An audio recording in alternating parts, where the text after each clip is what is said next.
धारावीमध्ये ठाकरे गटाच्या बैठकीला सुरुवात झाली आहे। 16 तारखेच्या मोर्चा संदर्भात या बैठकीचं आयोजन करण्यात आलं आहे। तर ठाकरे गटाचे खासदार विनायक राऊत या ठिकाणी उपस्थित असल्याची माहिती समोर येते। त्यामुळे या बैठकीमध्ये नेमकी काय चर्चा होणार ते पाहावं लागणार आहे। 16 तारखेला मोर्चा काढला जाणार आहे। ठाकरे गटाकडून धारावी पुनर्विकास जे केलं जाते त्या विरोधात हा मोर्चा निघणार आहे। त्याला परवानगी पोलिसांनी नाकारल्याचं आतापर्यंत समोर आलं आहे। दरम्यान आता ठाकरे गटाच्या या बैठकीला सुरुवात झाल्याचं कळत आहे आणि 16 तारखेच्या मोर्चा संदर्भात या बैठकीचं आयोजन केल्याची माहिती समोर येते। दरम्यान ठाकरे गटाचे खासदार विनायक राऊत यासाठी उपस्थित असल्याचंही कळत आहे।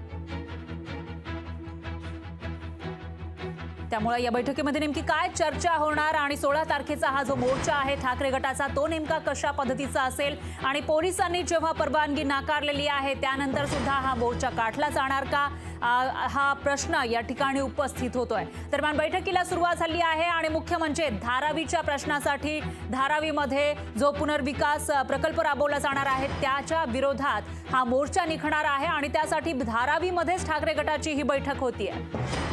याविषयी अधिक माहितीसाठी आपले प्रतिनिधी स्वप्नील जाधव हे फोन लाईनवर आपल्यासोबत जोडले गेले आहेत। स्वप्नील, काय सांगाल, धारावीमध्ये ठाकरे गटाच्या बैठकीला सुरुवात झाली आहे, काय अपडेट्स आहेत या बैठकीचे?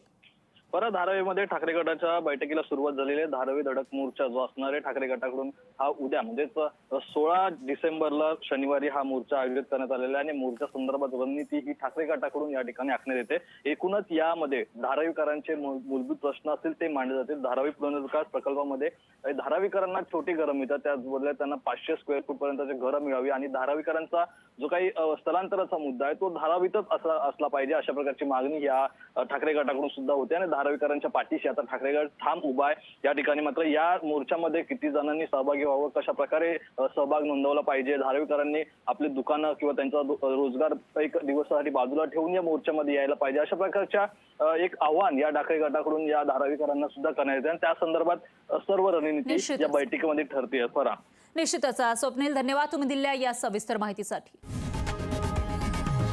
लोकशाही मराठी ऐका, पहा, जागरूक रहा।